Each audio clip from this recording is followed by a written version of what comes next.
The Lord be with you. And with your spirit. A reading from the Holy Gospel according to Saint John. Glory to you, O Lord.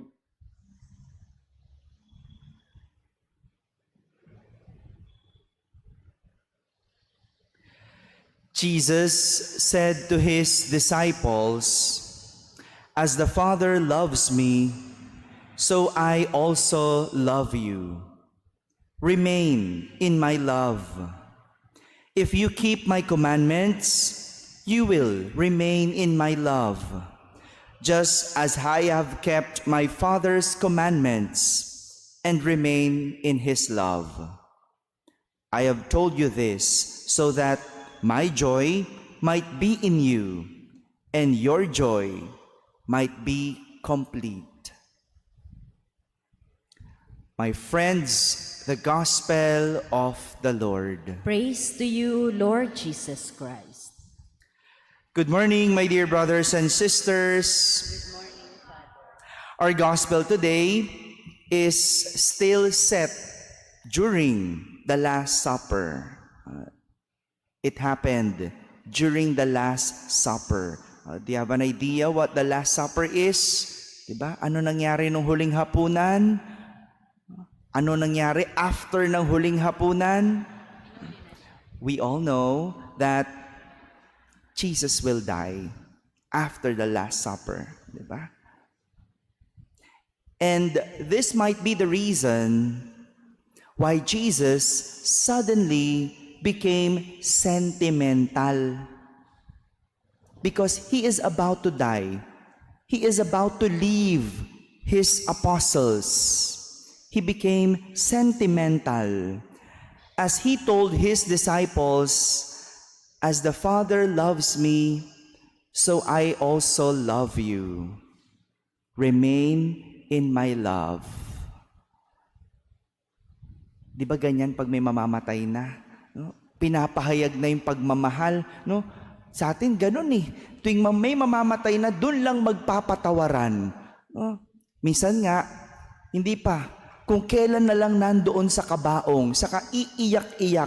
No? At sasabihin, kung nabubuhay ka lang. No? Pero nung nabubuhay, ayaw magpatawad. Ayaw i-express yung pagmamahal.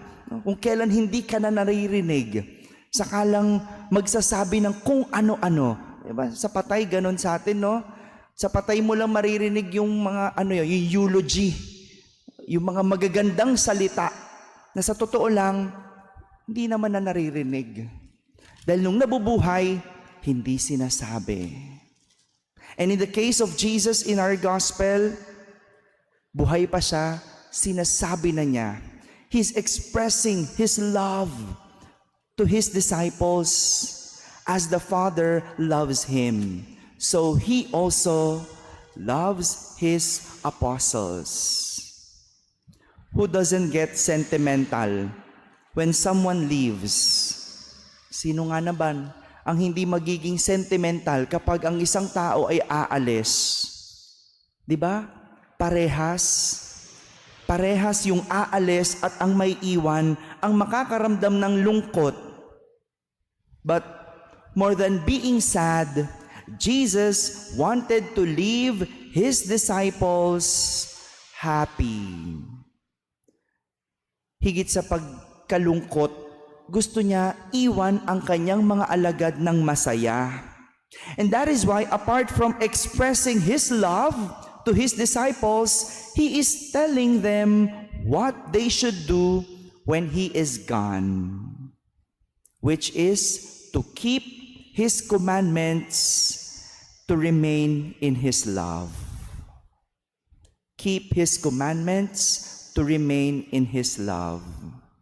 Nalala ko po, nung bata pa kami na magkakapatid, tuwing aalis ng bahay yung nanay ko, madalas itong nagbibilin. Hindi siya aalis ng walang bilin. No? Lagi na lang, bago siya umalis, nagbibilin. No? Sasabihin niya doon sa kasambahay namin, magluto ka ng kanin bago mag 7:00 ng gabi. Pagbalik ko, ako nang bahala sa ulam. No? Kasi nanay ko yung nagluluto ng ulam namin. Ayaw niyang ipaluto sa iba. Sasabihin niya pa, isara mo yung gate paglabas ko. Huwag kayo magpapapasok ng kung sino-sino. Tapos sa amin naman magkakapatid, magbibilin. Sasabihin, tapusin nyo na yung assignment ninyo. Mag-tutor na. Pagkatapos, maligo, intayin nyo na lang ako, babalik ako. Tapos, walang mag-aaway. Maraming bilin. Buksan nyo na yung ilaw sa labas ng garahe. Pagka alas 6, maraming bilin yung nanay ko. At yung bilin na yun yung nag-uugnay sa amin kahit wala siya. Ito yung aming koneksyon sa aming ina kahit wala siya at hindi namin nakikita.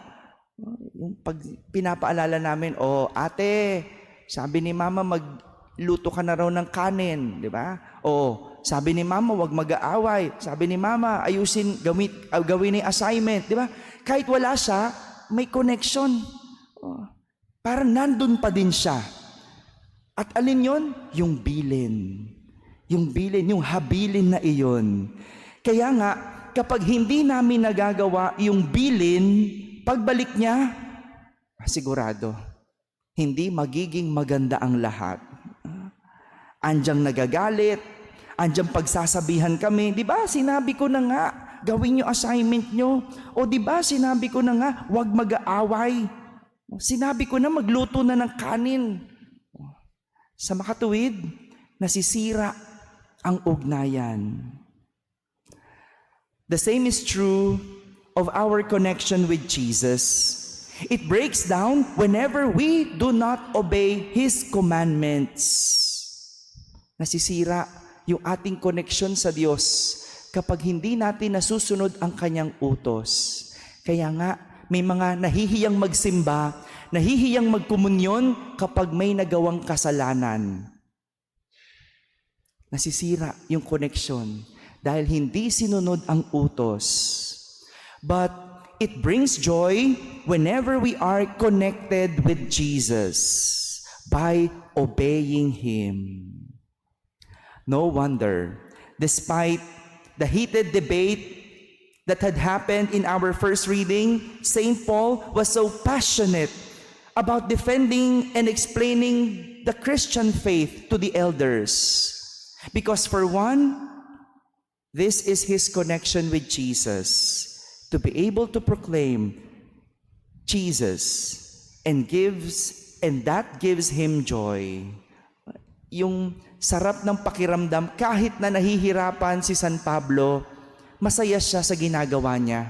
Masaya siyang ipangaral si Jesus sa iba. Kahit na maraming kumukontra sa kanya, masaya siya. Dahil yun yung connection niya sa Diyos. And same goes with us. Kahit nahirapan sa buhay, kahit nahirapan mag-serve, kahit nahirapan sa trabaho, this is our connection. Yung trabahong ginagawa mo, hirap ka na, pero that is your connection to your family. Pag walang trabaho, di ba? Hindi mo magampanan yung role mo sa iyong pamilya. Kapag hindi nagsisimba, walang connection sa Diyos. Kaya kahit malayo yung simbahan, nagtsatsagang pumunta. Kasi that is our connection. And that connections give joy to us. Nagbibigay ng saya sa atin. My dear brothers and sisters, there's nothing more joyful than being connected with Jesus. No matter how difficult it is, there is a certain joy that it brings because it is from the love of Jesus, from the love of God. Amen.